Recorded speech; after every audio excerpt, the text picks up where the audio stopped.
మాస్టర్తో మాటామంతి కార్యక్రమానికి స్వాగతం. నేను మీ మాస్టర్ దుర్గా ప్రసాద్. ఈరోజు మనతో పాటు ప్రముఖ పొలిటికల్ అనలిస్ట్ అప్పసార్ రాజేష్ గారు ఉన్నారు. సార్ నమస్కారం. సార్ నమస్కారం. సార్ రేవంత్ రెడ్డి గారు నిన్న విజయవాడ వచ్చారు. వచ్చి వైఎస్ఆర్ 75వ జయంతిని నిర్వహించడంలో తన పాత్ర ఏంటో అని చెప్పారు. దీన్ని ఎలా చూద్దాం సార్? ఇది అంటే ఎక్కడ పోతే అక్కడే ఎత్తుక్కోమని చెప్పని మనకి పెద్దలు ఒక సామెత చెప్పారు కదా. అదే విధానాన్ని అనుసరిస్తా కాంగ్రెస్ పార్టీ కూడా 2014 నాడు ఒక రకంగా తన మూలాలను పూర్తిగా కోల్పోయింది ఆంధ్రప్రదేశ్ రాష్ట్రంలో. ఒక కేస్ స్టడీగానే దీన్ని మనం చెప్పుకోవచ్చు. 2004 నుంచి 2014 వరకు దశాబ్ద కాలం పాటు అధికారంలో ఉన్న పార్టీ 10 సంవత్సరాల తర్వాత అధికారం కొనసాగుతూ ఉండగానే జరిగిన ఎన్నికల్లో ఒకే సందర్భంలో స్థానిక సంస్థల ఎన్నికలు జరిగాయి, మున్సిపల్ ఎలక్షన్స్ జరిగినాయి, అలాగే ఎమ్మెల్యే ఎంపీ స్థానాలకు ఎన్నికలు జరిగినాయి. రాష్ట్ర వ్యాప్తంగా 13 జిల్లాల పరిధిలో స్థానిక సంస్థలో ఒక ఎంపీటీసీ స్థానాన్ని కానీ, మున్సిపల్ పరిధిలో ఒక కౌన్సిలర్ స్థానాన్ని కానీ, ఒక ఎమ్మెల్యే స్థానాన్ని కానీ, ఒక ఎంపీ స్థానాన్ని కానీ దక్కించుకోలేని ఒక ప్రత్యేక పరిస్థితి కాంగ్రెస్ పార్టీకి ఎదురైంది. బహుశా నేను అనుకోవటం ప్రపంచ రాజకీయ చరిత్రలో మరే ఇతర రాజకీయ పార్టీకి కూడా ఇంతటి ఘోర ఓటమి ప్రజల నుంచి ఎదురై ఉండదు. అప్పటి వరకు అధికారంలో ఉన్న పార్టీని ఒక ఎంపీటీసీ స్థానానికి కానీ, ఒక ఎంపీ స్థానానికి కానీ దేనికి ప్రజల పరిగణలోకి తీసుకోలేదు అని అంటే అది ప్రజలు వారిని ఓడించటం కాదు, వారిని శిక్షించారు ఎన్నికల్లో. రాష్ట్ర విభజన లాంటి ఒక కీలక నిర్ణయం తీసుకున్న పార్టీని ప్రజలు కనీసం పరిగణలోకి కూడా తీసుకోకుండా తిరస్కరించారు. అటువంటి స్థితి నుంచి అంతటి ఉచ్చ స్థితిని చూసిన కాంగ్రెస్ పార్టీ, ఎందుకంటే 1947 తర్వాత స్వతంత్ర భారతంలో 50 సంవత్సరాల పాటు ఆంధ్రప్రదేశ్ రాష్ట్రాన్ని పరిపాలించిన కాంగ్రెస్ పార్టీ తిరిగి వాళ్ళ అంటే తన మూలాలను వెతుక్కునే పరిస్థితిలో పడిపోయింది. 1%కి 1.5% ఓట్ బ్యాంక్కి పరిమితం అయింది. అప్పటి వరకు కాంగ్రెస్ పార్టీ తోటి ఇంటాక్ట్గా ఉన్న ఓట్ బ్యాంక్ అంతా ఏమైంది అని ఆలోచిస్తే అదే కాంగ్రెస్ మూలాల నుంచి ఆవిర్భవించిన, కాంగ్రెస్ పార్టీలో ముఖ్యమంత్రిగా పనిచేసి దురదృష్టవశాత్తు ఒక ప్రమాదకర సంఘటనలో ప్రాణాలు కోల్పోయిన డాక్టర్ వైఎస్ రాజశేఖర రెడ్డి గారి రాజకీయ వారసుడిగా వచ్చిన, అప్పటికి కాంగ్రెస్ పార్టీలో ఎంపీగా నెగ్గి ఉండి కాంగ్రెస్ పార్టీతో విభేదించి తను వైఎస్ఆర్ కాంగ్రెస్ పేరిట ఒక సొంత పార్టీ ఏర్పాటు చేసుకున్న వైఎస్ జగన్మోహన్ రెడ్డి గారిని ప్రత్యామ్నాయ నాయకుడిగా భావించిన కాంగ్రెస్ శ్రేణులందరూ కూడా కాంగ్రెస్ పార్టీ నుంచి దూరం జరిగి జగన్మోహన్ రెడ్డి గారితో ఆ ఓట్ బ్యాంక్ అంతా ట్రాన్స్ఫర్ అయింది అనేది వాస్తవం. దాని పర్యవసానం ఇంకొక దశాబ్ద కాలం తర్వాత ఇవాళ 2014 నాటి పరిస్థితులు మనం ఇప్పటివరకు మాట్లాడుకుంది. ఇవాళ 2024లో ఉన్నాం. 2024లో జరిగిన ఎన్నికల్లో అదే వైఎస్ఆర్ కాంగ్రెస్ పార్టీ జగన్మోహన్ రెడ్డి గారి నాయకత్వంలో మరొకసారి 2014 నాటి కాంగ్రెస్ అంతా ఘోర పరిస్థితి కాకుండా కూడా అటువంటి ఘోర ఓటమిని ఎదుర్కొంది. 151 స్థానాలతో 2019లో జగన్మోహన్ రెడ్డి గారికి అధికారం కట్టబెడితే 2024 ఎన్నికల దగ్గరికి వచ్చేప్పటికి అది 11 స్థానాలకు పరిమితం అయింది. 16% ఓట్ బ్యాంక్ ఆధిక్యతతోటి జగన్మోహన్ రెడ్డి గారి మీద ప్రతిపక్ష కూటమి విజయం సాధించింది. ఇటువంటి పరిస్థితుల్లో జగన్మోహన్ రెడ్డి గారి నాయకత్వ పటిమ మీద, ఆయన పాలనా దక్షత మీద, ఆయన పాలనా దక్షత పట్ల ప్రజలకు తీర్పు ఇచ్చేశారు. కానీ పార్టీ నాయకుడిగా ఆయన నాయకత్వ పటిమ మీద ఆ శ్రేణుల్లో ఆ నాయకుల్లో కూడా కొంత నీలి నీడలు కమ్ముకునే అనేది వాస్తవం.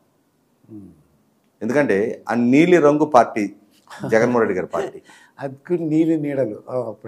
సో ఇవాళ ఆ నీలిరంగు పార్టీ నాయకుడి మీద, ఆయన నాయకత్వ పటిమ మీద, ఆయన పార్టీని ప్రజలకు చేరువ చేయడంలో కానీ, ప్రజల మన్నన తిరిగి పొందగలగడంలో కానీ విఫలం చెందారు అన్న భావన సహజంగా నా శ్రేణుల్లో కూడా బలపడింది. తర్వాత ఎన్నికల ఫలితాలు విడుదలైన తర్వాత ఆయన ఆ లోపాలని సరి చేసుకోవడానికి కానీ, లోపాలని గమనించి గుర్తించి వాటి గురించి విశ్లేషించుకొని భవిష్యత్తులో వీటిని అధిగమించడానికి కానీ ప్రయత్నం చేయకుండా ఇప్పటికీ తన నాయకత్వం పటిష్టంగానే ఉంది, ప్రజలు తన పట్ల చూపించే ఆదరాభిమానాలు లోట్లేదు, ఏదో వ్యవస్థల్లో జరిగిన తప్పుల కారణంగానే మనకి ఓటమి చెందింది అని చెప్పని తనను తాను మోసం చేసుకుంటూ తన శ్రేణులను కూడా మోసం చేయడానికి చేస్తున్న ప్రయత్న నేపథ్యంలో క్రమక్రమంగా ఆయన పట్ల నమ్మకం సడులుతుందనేది వాస్తవం.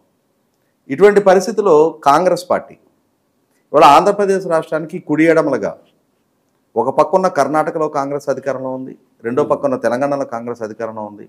ఇటువంటి పరిస్థితిలో తిరిగి ఆంధ్రప్రదేశ్ రాష్ట్రంలో తమ స్థానాన్ని మళ్ళీ సుస్థిరం చేసుకోవడానికి తగ్గ వాతావరణం ఉంది అని భావిస్తున్న కాంగ్రెస్ పార్టీ జగన్మోహన్ రెడ్డి గారి బలహీనతల ప్రాతిపదిక మళ్ళీ తిరిగి తమ పాత ఓట్ బ్యాంక్ మొత్తాన్ని తమ వైపు మలుచుకోవడానికి ఆస్కారం కలుగుతుందనే ఉద్దేశంతో ఒక ప్రయత్నాన్ని కొంచెం గ్రాండ్గానే వాళ్ళు ఆ ప్రయత్నం మొదలుపెట్టినట్టుగా కనిపిస్తూ ఉంది. దానికి అందివచ్చిన అవకాశం ఏంటి అంటే కాంగ్రెస్ పార్టీ ముఖ్యమంత్రిగా దుర్మరణం చెందిన రాజశేఖర రెడ్డి గారి 75వ జయంతిని ఒక భూమికగా అంటే ఆ పార్టీని తిరిగి పునర్నిర్మాణం కోసం ఒక భూమికగా వాడుకోవడానికి వేదిక కానీ సిద్ధం చేసుకున్నారు. దానిలో భాగంగానే నిన్న తెలంగాణ ప్రాంతానికి సంబంధించిన కాంగ్రెస్ పార్టీ ముఖ్యమంత్రి రేవంత్ రెడ్డి గారు, ఆయన మంత్రివర్గ సహచరులు, కాంగ్రెస్ పార్టీలో సీనియర్ నాయకులుగా ఒక వెలిగి రాష్ట్రంలో కేంద్రంలో కీలక భూమిక పోషించిన చాలామంది సీనియర్ నాయకులందరూ కూడా నిన్న ఆ 75వ జయంతి కార్యక్రమంలో పాల్గొనడం జరిగింది. ఇక్కడ గమనించుకుంటే జగన్మోహన్ రెడ్డి గారు వైఎస్ రాజశేఖర రెడ్డి గారు కొడుకుగా ఎంత ప్రజాబాహుళ్యంలో 10 మందికి తెలుసో ఇవాళ ఆంధ్రప్రదేశ్ కాంగ్రెస్ పార్టీ రాష్ట్ర శాఖ అధ్యక్షురాలుగా ఉన్న షర్మిల గారు కూడా రాజశేఖర రెడ్డి గారి కుమార్తెగానే ఆమెకు ఒక ఐడెంటిటీ ఉంది. ఇటువంటి నేపథ్యంలో షర్మిల గారి నాయకత్వంలో ఉన్న కాంగ్రెస్ పార్టీ ఎంతగా ఆంధ్రప్రదేశ్ రాష్ట్రంలో బలోపేతం అయితే అంతగా అది వైఎస్ఆర్ కాంగ్రెస్ పార్టీ మూలాలను దెబ్బతీయడం ఖాయం. తమ మూలాల మీదుగానే వైఎస్ఆర్ కాంగ్రెస్ పార్టీ ఎదిగింది కాబట్టి ఇవాళ వైఎస్ఆర్ కాంగ్రెస్ పార్టీకి దక్కిన ఈ ఘోర ఓటమి నేపథ్యంలో జగన్మోహన్ రెడ్డి గారిని బలహీనపరిచి మళ్ళీ తిరిగి తమ ఓట్ బ్యాంక్ తాము తిరిగి సాధించాలి అని చెప్పని ఒక కృతనిశ్చయంతో కాంగ్రెస్ పార్టీ వాళ్ళ రాజకీయ యాక్టివిటీస్ వేగవంతం చేయడానికి ప్రయత్నం చేస్తూ ఉన్నారు. దానిలో భాగంగానే నిన్న రేవంత్ రెడ్డి గారు కూడా ఆంధ్రప్రదేశ్ రాష్ట్రంలో పర్యటించడం జరిగింది. కాంగ్రెస్ పార్టీకి సంబంధించిన రాజశేఖర రెడ్డి గారి 75వ జయంతి ఉత్సవాల్లో పాల్గొనడం జరిగింది. ఆ పాల్గొనడం సందర్భంగా కూడా ఆయన ఏం చెప్తున్నారు అని అంటే ఈ రోజుకి కూడా నిజంగానే ఆయన చెప్పింది కూడా వాస్తవమే. తెలుగుదేశం జనసేన ఆల్రెడీ ఎన్డీఏలో అధికారిక భాగస్వాములుగా ఉన్నాయి. ఇవాళ ఆంధ్రప్రదేశ్ రాష్ట్రంలో కానీ ఢిల్లీలో కానీ ఈ కూటమి ప్రభుత్వం ఏర్పాటు చేసింది. ప్రభుత్వ అధికారంలో వీళ్ళందరూ కలిపి భాగస్వాములుగానే ఉన్నారు. అదే సందర్భంలో వైసీపీ పార్టీ కూటమికి ప్రత్యర్థిగా పోటీ చేసినా కూడా ఈరోజు కూటమికి ఢిల్లీ స్థాయిలో ప్రత్యర్థిగా ఉన్న ఇండియా కూటమి వైపు కాకుండా ఇప్పటికీ రాజకీయంగా తమ ప్రత్యర్థులు అయినా సరే నరేంద్ర మోడీ గారి నాయకత్వంలో ఉన్న కూటమికి మేము అంశాల వారీగా మద్దతు తెలుపుతామని చెప్పని ప్రకటించడం. మొన్న జరిగిన స్పీకర్ ఎన్నికలో కూడా ఎన్డీఏ కూటమి అభ్యర్థికి మద్దతు తెలిపిన నేపథ్యంలో నిన్న రేవంత్ రెడ్డి గారు కొంచెం సర్కాస్టిక్గా వారు చెప్పింది కూడా భారతీయ జనతా పార్టీ అని అంటే బాబు, జగన్, పవన్ ఈ ముగ్గురు కలిసి బీజేపీ, బాబు, జగన్, పవన్ ఈ ముగ్గురు ఇవాళ బీజేపీలో అంతర్భాగంగానే ఉన్నారు. కాబట్టి ఇవాళ ఇండియా కూటమిలో భాగస్వాములైన కాంగ్రెస్ పార్టీ నాయకులుగా మనకి ఈ ముగ్గురు ప్రత్యర్థులే. బాబు, పవన్ ఎటుదిరిగి రాజకీయ ప్రత్యర్థులే. కానీ అదే భారతీయ జనతా పార్టీ నాయకత్వం నరేంద్ర మోడీ గారికి అన్ని అంశాలలో మద్దతు తెలుపుతున్న జగన్ గారిని కూడా మనం రాజకీయ ప్రత్యర్థులుగానే భావించాల్సి ఉంటుంది. అదే సందర్భంలో రాజకీయాన్ని వ్యాపారమయంగా చేసిన జగన్మోహన్ రెడ్డి అంటే జగన్మోహన్ రెడ్డి పేరు ప్రస్తావించుకున్నా కూడా రాజకీయ వ్యాపారులు రాజశేఖర రెడ్డి గారి వారసులు కారు అని చెప్పని అంటే ప్రజల నాయకుడిగా రాజశేఖర రెడ్డి గారిని చిత్రీకరిస్తూ అదే సందర్భంలో జగన్మోహన్ రెడ్డి గారి మీద కూడా విమర్శలు ఎక్కువ పెడతా ఉన్నారు. ఇవాళ 100కి 100 కాంగ్రెస్ పార్టీ ఎంచుకున్న విధానం సహేతుకైన విధానంగానే మనం భావించాలి. ఎందుకంటే ఇక్కడ కాంగ్రెస్ తెలుగుదేశం మధ్య ప్రచ్ఛన్న పోరాటం అనేది 4 దశాబ్దాల పైగా కొనసాగుతూ ఉంది. ఇటువంటి పరిస్థితుల్లో ఈ మధ్యకాలంలో కాంగ్రెస్ నుంచి ఆ భూమికని వైఎస్ఆర్ కాంగ్రెస్ పార్టీ గ్రాప్ చేయగలిగింది. ఇవాళ రాష్ట్ర రాజకీయాల్లో తెలుగుదేశం వర్సెస్ వైసీపీగా రాజకీయంగా పోలరైజేషన్ జరిగిపోయింది.